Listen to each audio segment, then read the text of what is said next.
जय श्री श्याम दोस्तों, स्वागत है आप सभी का आपके अपने चैनल धीरज स्टडी 2.0 पे। आज की वीडियो में अपन एंड रीड लेवल 2 साइंस मैथ के जो संभावित क्वेश्चन हैं जो डिलीट हो सकते हैं उन पे बात करेंगे। बात करने से पहले मैं आप लोगों से को बताना चाहूँगा कि इसमें मैंने कुछ वो क्वेश्चन शामिल किए हैं जो मुझे लगता है 100% डिलीट हो सकते हैं, कुछ वो क्वेश्चन हैं जो 50-50% लगता है, और कुछ उस प्रकार के प्रश्न हैं जो मुझे लगता है कि ऑब्जेक्शन तो उन क्वेश्चन पे लगे हैं पर वो क्वेश्चन चेंज होने की लायक नहीं है।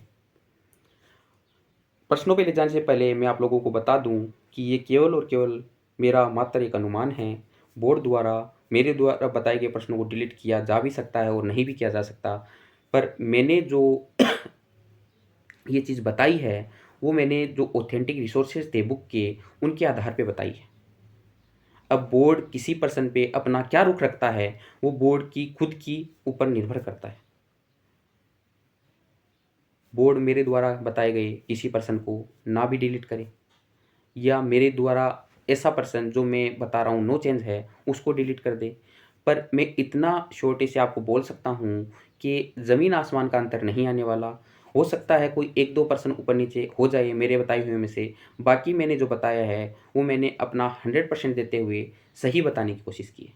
तो चलिए बिना देरी करते हुए आपको लेके चलता हूँ पेपर के ऊपर। अब हम बात करेंगे रीड लेवल 2 साइंस मैथ के अंदर वो कौन से क्वेश्चन हैं जो डिलीट हो सकते हैं।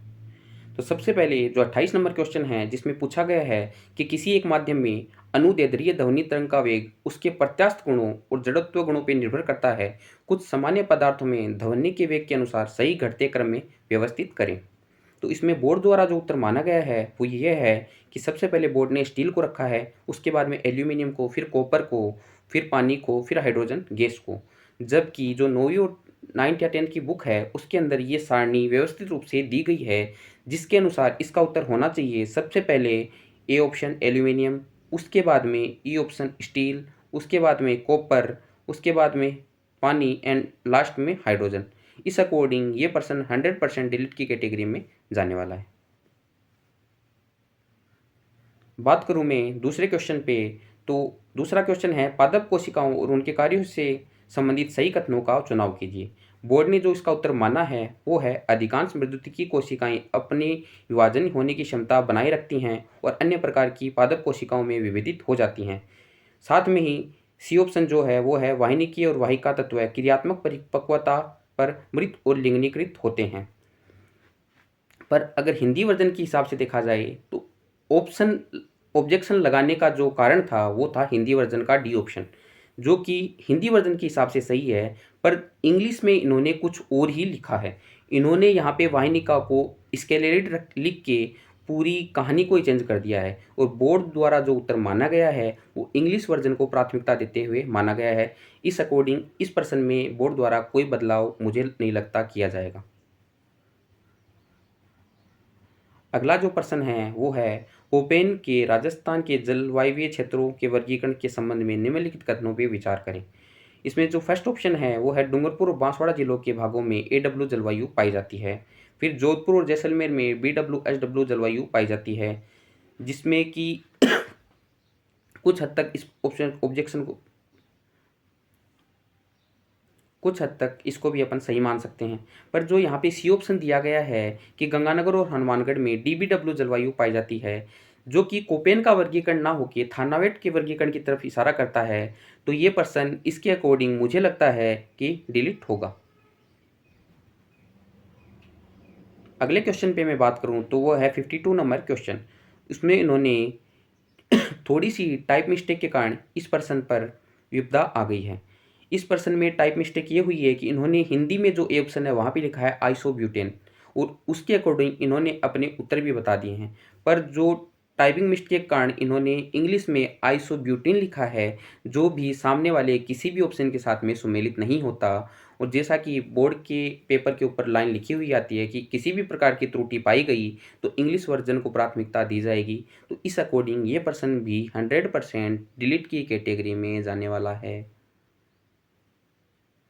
अब मैं बात करूं 55 नंबर क्वेश्चन के ऊपर, जो कि साइंस का एक क्वेश्चन है जिसमें पानी का क्वथनांक सामान्य शरीर का तापमान, पानी का हिमांक और -18 डिग्री सेंटीग्रेड को सामने से वाले ऑप्शनों के साथ में सुमेलित करवाया गया था, वहाँ पे इन्होंने -18 डिग्री सेंटीग्रेड को 0 डिग्री फ़ारेनहाइट से सुमेलित किया है, जो कि थोड़ा बहुत मैं मानता हूँ गलत है, क्योंकि -18 डिग्री सेंटीग्रेड बराबर होता है -0.4 डिग्री फ़ारेनहाइट, जो कि किसी भी ऑप्शन में नहीं है। अगर इस ऑप्शन को देखूँ तो ये पर्सन बोर्ड डिलीट कर सकता है, पर फिर यही कहूँगा इस पर्सन में 50-50% चांस हैं ये डिलीट कर भी दे, ना भी करे या कुछ चेंज ना भी हो।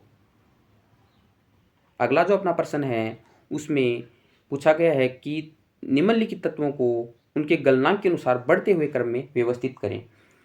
जैसा कि बोर्ड ने उत्तर माना है, उन्होंने माना है सी सबसे पहले argon, D phosphorus, B magnesium और ए सोडियम।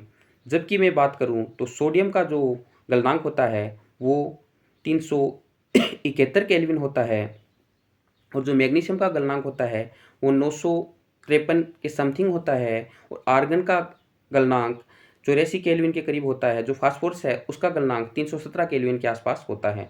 अगर उस हिसाब से ऑप्शन को मैं सेट करूं तो ये ऑप्शन होंगे C D A B, C D A B, जो कि किसी भी ऑप्शन में नहीं है।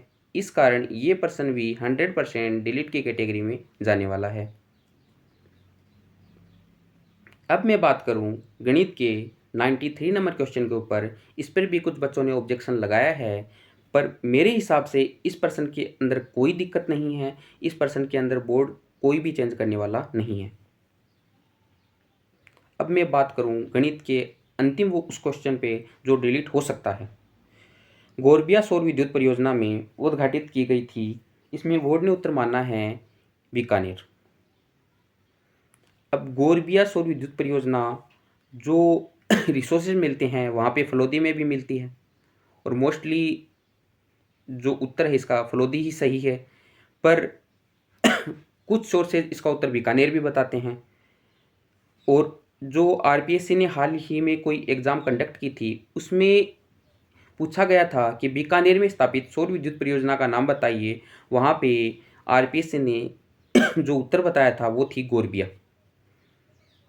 अब इस पर्सन पे मुझे लगता है कि 50% चांस तो ये पर्सन डिलीट होगा और 50% चांस ये हैं कि ये पर्सन नो चेंज आएगा।